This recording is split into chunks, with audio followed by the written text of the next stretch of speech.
Hello and welcome to the Literary Lair, and the second week of Halloween in the Lair. This week we take a look at Frankenstein, which is one of my favorites, and actually,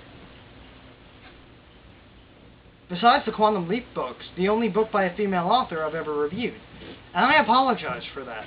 I want to do more female authors, but I review what I own. And Mary Shelley is badass. She wrote Frankenstein. So let's get right to it, 'cause it's alive!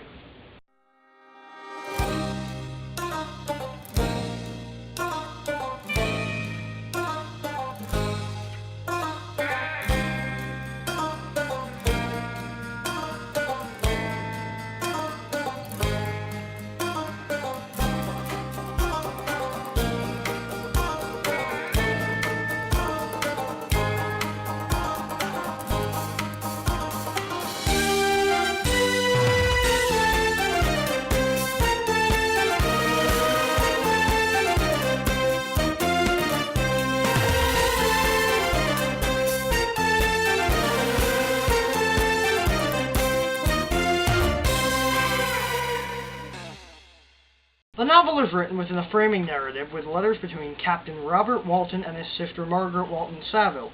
Walton is a failed writer who sets out to explore the North Pole and expand his scientific knowledge in hopes of achieving fame.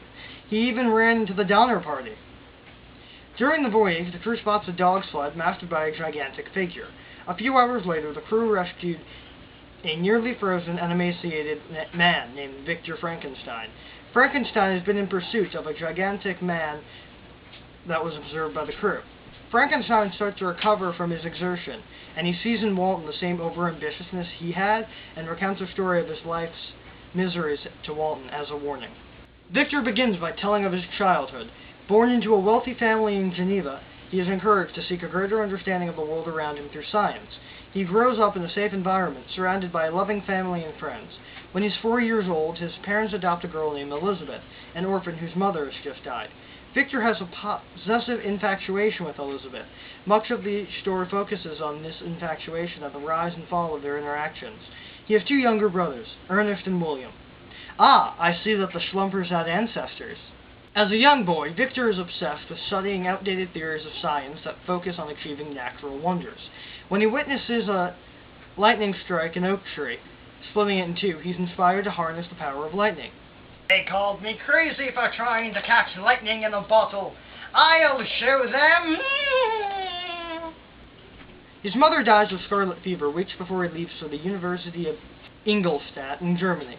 At university, he excels at chemistry and other sciences, and develops a secret technique to imbue inanimate bodies with life. Victor constructs a reanimated creature. Wait a second.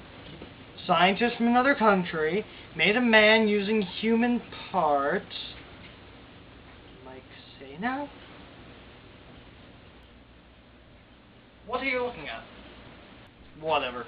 The details of the monster's construction are left ambiguous, but Frankenstein is forced to make the creature roughly 8 feet tall because of the difficulty in replicating the minute parts of the human body. His creation, which he had hoped would be beautiful, is instead hideous, with watery yellow eyes and a withered, translucent, yellowish skin that barely conceals the muscular system and blood vessels. The creature has perfect white teeth, black lips, and long black hair. Just like the prototypical customer at Hot Topic. Come on! After bringing his creation to life, Victor is repulsed by his work and he flees the room, leaving the monster. Hopeless and saddened from rejection, the monster disappears. Just like me last time I asked a girl out. Victor becomes ill from the experience. He's nursed back to health by his childhood friend, Henry Clerval. After a 4-month recovery, he decides to return home where his brother William is found murdered. Upon arriving in Geneva, he sees the monster near the site of the murder, and becomes certain that the creature is the killer. Since, there's no proof it must be the monster. William's nanny, Justine, is hanged for the murder based on the discovery of William's locket in her pocket. Victor, though, certain the monster is responsible, doubts anyone would believe him and is unable to stop the hanging. Ravaged by his grief and self-reproach, Victor retreats into the mountains to find peace. The monster approaches him, ignoring his threats and pleading with Victor to hear his tale. Intelligent and articulate, the creature tells Victor of his own encounters with people, and how he had become afraid of them and spent a year living near a cottage, observing the Delisi family living there and growing fond of them. The monster learned to speak by listening to them. He also discovered a lost satchel of books and taught himself to read. When he saw his reflection in a pool, he realized that his physical appearance was hideous compared to the humans. Though he eventually approached the family with hopes of becoming their friend, they were frightened by his appearance and drove him away, and then he left the residence permanently. The creature, in a fit of rage, burned the cottage and left. So the monster can talk, and I'm actually really sympathetic to the monster, because I feel bad for the guy. The monster concludes his story with a demand that Frankenstein create for him a female companion like himself. He argues that as a living thing he has a right to happiness, which is right, but why doom another soul to his hideous fate? He promises that if Victor grants the request, him and his mate will vanish to the wilderness of South America, uninhabited by man, never to reappear. Fearing for his family, Victor reluctantly agrees and travels to England to do his work. He is accompanied by Henry Clerval, but they separate in Scotland. Through their travels, Victor suspects that the monster is following him. Working on a second being on the Orkney Islands, he is plagued by premonitions of what his work might wreak. Particularly, the idea that creating a mate for the creature might lead to breeding of an entire race of creatures that could plague mankind. You know, Victor, you can always give your monster a vasectomy. He destroys the unfinished female creature, however, after he sees his first creation looking through the window. The monster witnesses it and confronting Victor, vows to be with Victor on his upcoming wedding night. The monster murders Clerval and leaves the corpse on an Irish beach, where Victor lands upon leaving the island. Victor's imprisoned for the murder of Clerval and becomes seriously ill, suffering another mental breakdown in prison. I swear it was the monster. I didn't do it! After being acquitted with his health renewed, he returns home with his father. Once home, Victor marries Elizabeth and prepares for a fight with the monster. Wrongly believing the monster's vowed revenge was against his own life, Victor asks Elizabeth to retire to her room for the night when he goes looking for the fiend. While Victor searches the house and grounds, the creature murders Elizabeth. Dude, he was afraid that you were going to reproduce, which is a stupid but valid concern. Don't just kill his wife. His wife had nothing to do with it. Victor sees the monster at the window, and the monster taunts him by pointing at her corpse. Grief-stricken by the deaths of William, Justine, Clerval, and now Elizabeth, Victor's father dies. Victor pursues the monster to the North Pole, but he doesn't kill his creation. At the end of Victor's narrative, Captain Walton resumes the telling of the story. A few days after the creature vanishes, the ship becomes entombed in ice, and Walton's crew insist on returning south when they are freed. In spite of a passionate speech from Frankenstein, encouraging the crew to push further north, Walton realizes he has to listen to his men's demands, and agrees to head for home. Victor dies shortly after. Walton discovers the creature on his ship, mourning over Frankenstein's body. Walton hears the creature's misguided reasons for his vengeance and expressions of remorse. Frankenstein's death has not brought him peace. Rather, his crimes have increased his misery and alienation, and his words are almost exactly identical to Victor's own in describing himself.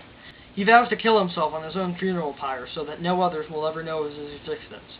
Walton watches as he drifts away in an ice raft that is soon lost in darkness.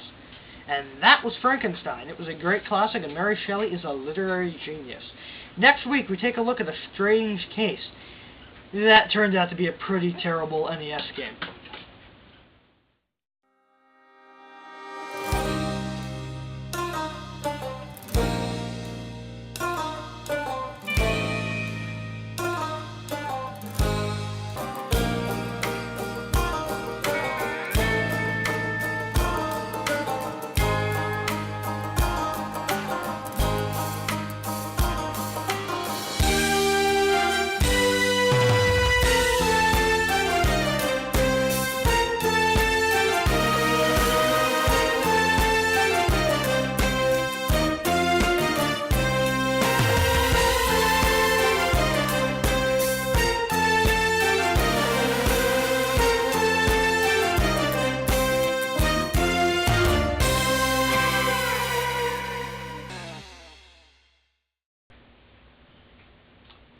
My heart's fine. It's my brain that's the problem.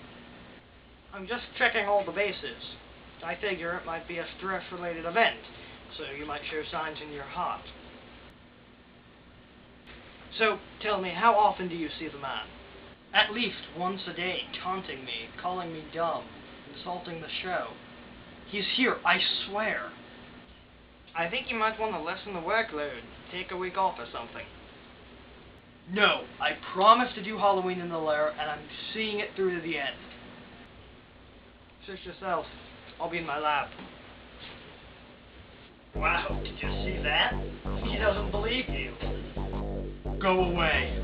Do you know how sad this is? You're in the sciences version of yourself to tell you what's wrong with you. You're going insane. You always need someone to help. Like Maverick, always swooping in to save you from certain death. I've stopped people before, like my mirror self. You call sonicking your dumb and probably defective transporter watch stopping him? You just exiled him into another universe, which he escaped from. Like, say no. What happened? He's over there. But where? Never mind. Consider my idea. Get some rest.